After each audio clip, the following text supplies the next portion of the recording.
क्या आप जानते हैं कि वो कौम जो पहाड़ों को तराश कर महल बनाती थी, जो अपनी ताकत को लाजवाल समझती थी, एक ही लम्हे में मिट्टी के जरों की तरह बिखर गई। ये थी कौम आद, सहराए हकाफ की रीत पर आबाद एक ऐसी कौम जिनके कद व कामत बहुत लंबे और जिस्म लोहे जैसे मजबूत थे। वो रीत के बयाबानों में ऐसे महलात तामीर करते जिन्हें देखकर बाकी कौमें दंग रह जाते।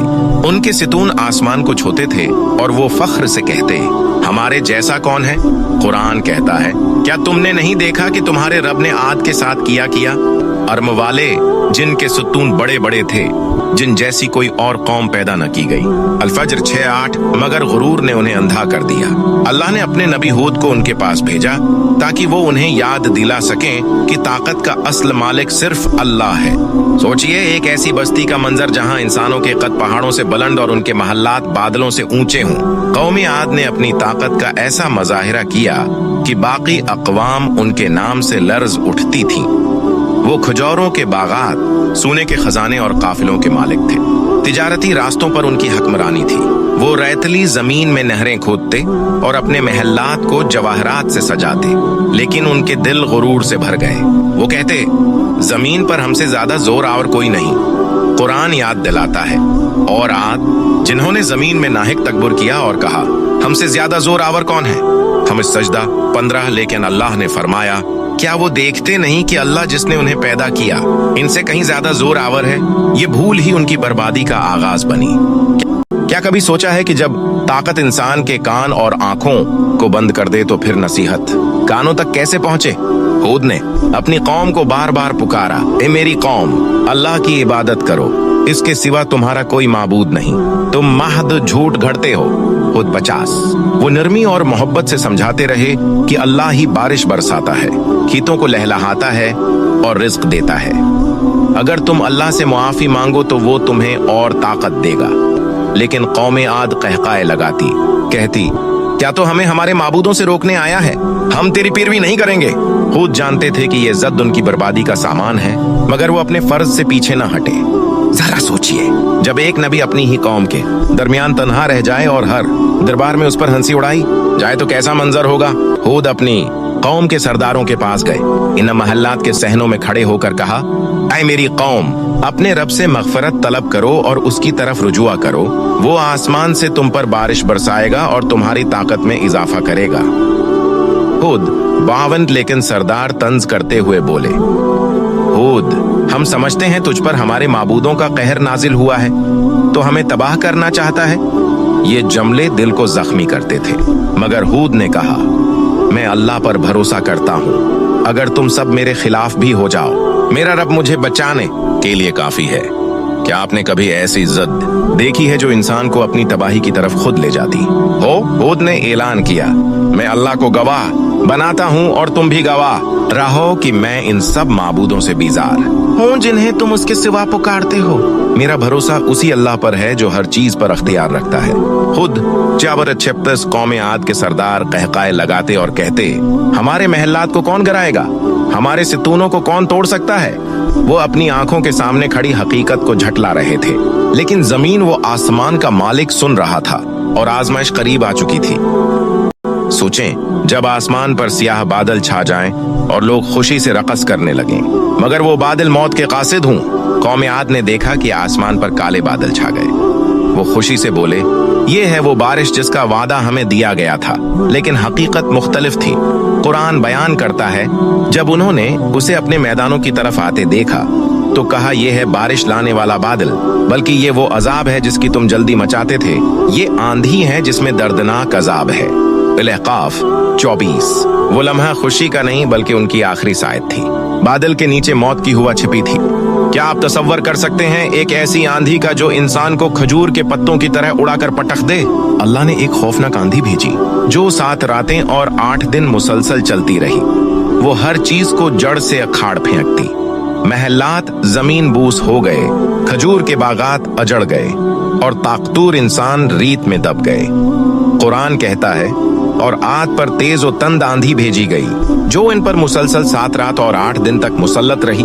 तो तुम देखते कि वो लोग ऐसे पड़े हैं जैसे खजूर के खोखले तने हों। इलाका 6-7 कल तक जो स्तून आसमान से बातें करते थे आज जमीन पर टूटे पड़े थे। गुरूर मिट्टी में मिल चुका था।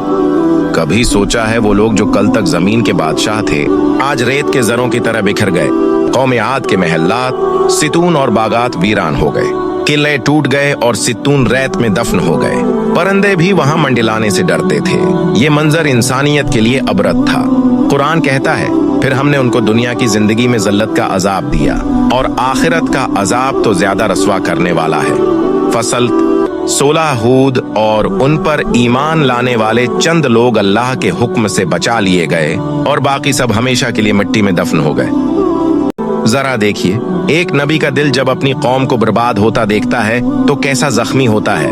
हूद अपनी कौम के अंजाम को देखकर आंखों में आंसू लिए खड़े थे। वो वही लोग थे जिन्हें वो भाई कहकर पुकारा करते थे। उन्होंने कहा था, ऐ मेरी कौम, अल्लाह से डरो, मगर उनके दिलों पर गुरूर की मेहर लग चुकी थी। अब वो सब जमीन पर बखरे खोखले तनों की तरह पड़े थे। न महलात बच्चे न बागात। ये मंजर क़यामत तक आने वालों के लिए नसीहत और अबरत बन गया। क्या आप जानते हैं कि तारीख कौम आद को किस नाम से याद करती है? ये लोग असहाबुल अहकाफ कहलाए। कुरान कहता है, और आद के भाई हूद को याद करो जब उसने अपनी कौम को अहकाफ में खबरदार किया। अहकाफ 21 अहकाफ रेत के ऊंचे टीले थे। यही उनकी शान का मरकज भी था और उन्हीं रीतों में उनका अंजाम भी छप गया। आज इनका नाम बाकी है मगर उनकी अजमत और ताकत सिर्फ रेत के जर्रों में दफन हो चुकी है। इनका गुरूर तारीख के लिए अबरत का निशान बना। सोचें, जब इंसान अपनी ताकत को खुदा समझने लगे तो उसका अंजाम कैसा होता है। कौम आद अल्लाह को भूल गई। वो अपने सितूनों, महल्लात और बागात पर गुरूर करने लगे। वो समझते थे कि ये ताकत कभी नहीं ढेर होगी, लेकिन कुरान याद दिलाता है, क्या तुमने नहीं देखा जिसने अपनी ख्वाहिश को अपना माबूद बना लिया और अल्लाह ने उसके दिल और कान पर मोहर लगा दी और उसकी आंख पर पर्दा डाल दिया। अल-जाथिया 23 यही हाल कौम आद का हुआ। वो ताकत में डूबे अंधे हो गए और अपनी तबाही की तरफ बढ़ते गए। क्या आप जानते हैं कि अल्लाह ने हूद को किस अजीम लक़ब से नवाजा? अल्लाह ने हूद को सब्र करने वालों में शुमार किया। वो अपनी कौम की ज़द, इनकार और हंसी मजाक के बावजूद हदायत देते रहे। उनके कदम ऐमान की ताकत से कभी न डगमगाए। कुरान कहता है, और हमने उनको अपनी रहमत में दाखिल किया, बेशक वो नेक लोगों में से थे। अल-अंबिया 86 ये अल्लाह के रसूल थे जिन्होंने अपनी कौम को नजात की राह दिखाई, मगर कौम ने खुद अपनी बर्बादी चुन ली। यही सब्र उनकी सबसे बड़ी मिरास है। क्या कभी सोचा है कि अल्लाह की किताब में ये किस्से क्यों सुनाए जाते हैं? कौम आद की कहानी सिर्फ तारीख नहीं बल्कि नसीहत है। ताकत, माल और महलात सब फना हो जाते हैं, बाकी रहती है सिर्फ अल्लाह की इताअत और ईमान। कुरान कहता है, हम इन वाक़यात को तुम्हें इसलिए सुनाते हैं ताकि तुम्हारे दिल मजबूत हो और मोमिनों के लिए नसीहत हो। हूद 120। ये कहानी आज भी हर सुनने वाले को झंझोड़ती है। ये बताती है कि गुरूर इंसान को हमेशा मिटाता है और आजिज़ी नजात देती है। आखिर में सोचें, कल कौम आद थी, आज हम हैं। कल हम कहाँ होंगे? कौम आद के स्तून रेत में दफन हो गए, उनके महलात खाक में मिल गए और उनकी ताकत रेत के जर्रों में बिखर गई। लेकिन पैगाम आज भी जिंदा है। हूद और उन पर ईमान लाने वाले बचा लिए गए, बाकी सब मिट्टी का हिस्सा बन गए। यही सबक है। गुरूर इंसान को बर्बाद कर देता है और आजिज़ी ही असल नजात का रास्ता है। मेरे अजीज भाइयों और बहनों, अगर आपने इस वीडियो से कुछ सीखा तो उसे दूसरों तक जरूर पहुंचाएं। वीडियो को लाइक करें, अपने दोस्तों और खानदान के साथ शेयर करें और अपनी राय कमेंट में जरूर बताएं। हमारे चैनल को सब्सक्राइब करें और बेल आइकॉन दबाएं, क्योंकि अगली वीडियो में हम लेकर आ रहे हैं एक ऐसी कहानी जो तारीख की सबसे बड़ी टकराव की दास्तान है। हजरत मूसा और फिरौन की कहानी। वो फिरौन जिसने कहा था, मैं सबसे बड़ा रब हूँ, और वो मूसा जिन्हें अल्लाह ने अपनी निशानियों के साथ भेजा। कौन जीता, कौन हारा और अंजाम क्या हुआ, उस सब का इंकिशाफ अगली वीडियो में होगा। आपका इंतजार रहेगा और यकीन माने आप ये किस्सा कभी मिस नहीं करना चाहेंगे।